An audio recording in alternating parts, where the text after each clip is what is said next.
We live in a time where we can not just experience the best of E3 and the words of E3 through all the news and all the rumors that went through in our last segment, but you can also watch E3 live.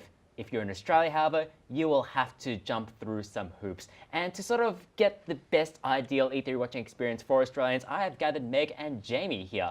Because we in Australia are in a very specific situation, having to wake up at stupid o'clock to watch, aren't we? Correct. But the thing is, though, it's not so bad because for the last few years, E3's always kind of coincided with Queen's birthday, at least in Victoria. Thank God. Turns out Queen Elizabeth is just mad for E3. Yeah, you're Apparently, who'd have thunk it? Who'd have thunk it? My favorite E3 memory is literally waking up at 2 a.m., 6 a.m. for the Xbox and Nintendo conferences and lying in bed with my massive TV in front of me and then like getting so hyped at particular announcements and just being like, yes, and being in pajamas and having like getting hyped for it in the middle of the night. I'm it's so just sorry. the best ever. Yeah, I distinctly remember like there was that one PlayStation press conference where they announced everything, Shenmue, Final Fantasy VII. Next level. I was Okay. living on maybe like 3 hours sleep, so like. Did the you go to combo of work the next day as well? No, I had the day off, thankfully. But the delirium of watching that live was Yeah, kind of I something. didn't catch that one live because I'm looking at my phone after like, okay, what's happening? And all of a sudden it's like, oh, Shenmue got announced. I'm like, wait, what? Yes. Oh my gosh, crazy.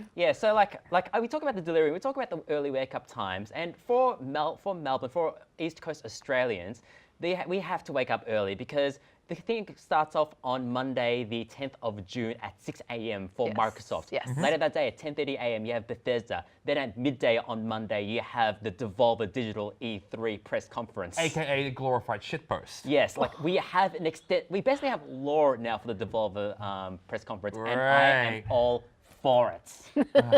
Then each your own. Yeah, but then on Tuesday, 11th of June at 6 a.m. you have the Ubisoft press conference. At 11 a.m. that morning you have Square Enix's press conference. Which I'm hoping is more substantial. Well, it's going to be much more substantial than last year's, whatever that was. Yeah, the schedule's really tight, and personally, my preference to watch these back-to-backers are picking my favorite news journalist platform like IGN, Kotaku, New Game Plus, what's up? And then following them directly on either Twitch or YouTube and watching their live streams straight up, but having Twitter side by side. Yes, and that kind of gets to kind of like one of the last good things about watching E3 live now that it's kind of grown less and less relevant with all the leaks, spoilers, and everything else, is that it is still inherently a social experience. The fact Yes. that like everyone converges upon this time to watch Yes. this live show, watch it. The either live in social scene or commentary solo. is next It is level. one of the few times where Twitter, which is an otherwise bad website, is actually where everyone kind of turns on. We put aside all our petty bullshit to actually have a good time. And the best Twitter happens during E3. I find. Agreed, yes. Everyone is hunting to latch onto the memes, The basically. memes! To find the right gift, to find the right slip up. EA used to deliver them by the spades, but then Do you think it's like live? Like, is it actually, is there like a 7-second delay there like would radio? be the 7-second delay just in case someone says a swear or something like that. Yes, sweet. Although Unless you're Ubisoft. unless you're Ubisoft, in which case you just let fly. French AF, baby. French AF. Yes, but these memes, this delirium is especially great in the early Australian morning, which is even more prevalent on the Wednesday, the 12th of June, where Nintendo still holds its 2 a.m. Yeah. direct. So Savage. remember when E3 used to have like Microsoft was like 4 o'clock in the morning? I remember I've had to write those pieces. Thank you very much. Yeah, Like, that was not a good time. yeah. So if you want to wake up for Nintendo though, if you just generally want to be up earlier than normal human time, what's your strategy? What was your strategy? What is your strategy? It depends if I've got work at like 6 a.m. the same day, but usually, yes, I do. And I just have energy drinks ready to go, and all my colleagues have to suffer for that.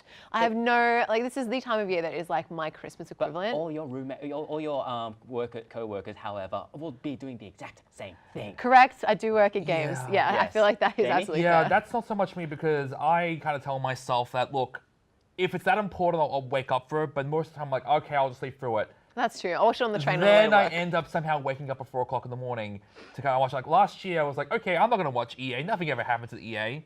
I somehow get up at stupid o'clock on a Sunday morning to watch EA. I'm like, I hate myself. The You just love spirit And I made of the good and I made good content out of it. Thank you very The much. spirit of the content cave rode through you that Correct. morning. And I never felt so much hatred in all my life. My top tip, if you want to wake up for like the Nintendo press conference, Yes. is you gotta at least have a small nap. At least 3 hours, at least 90 minutes is better than nothing. Correct. course. In between, Yeah. you mean like after you've seen it? Yeah, like Yeah. like it says as the TAC ads you say, you need your power nap helps you survive.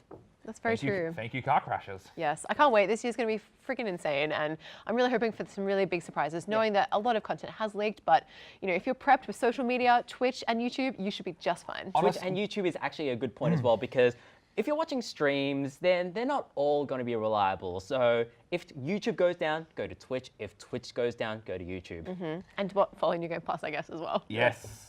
So that's basically your guide to E3 2019 to watch everything live. Meg, James, do you have any last bits of advice for our viewers? Just enjoy the fun. Enjoy the fun. I have Twitter on the sidelines. Just enjoy kind of the crazy times because the only time Twitter is actually good. Get on it, definitely. Follow those hashtags and get tweeting. Yeah, also use the hashtags as well because for the people that don't quite video games, you want to give them an opportunity to mute, hey? Although I do have one top tip for you, viewer. If you want to find the greatest in E3 coverage, go to newgameplus.tv and That's follow New Game very Plus on true. our social medias, on Twitter, on Facebook, where will we be covering and reacting to extensively all these press conferences so you don't have to. Although, if you really want to, well, we've just told you how to.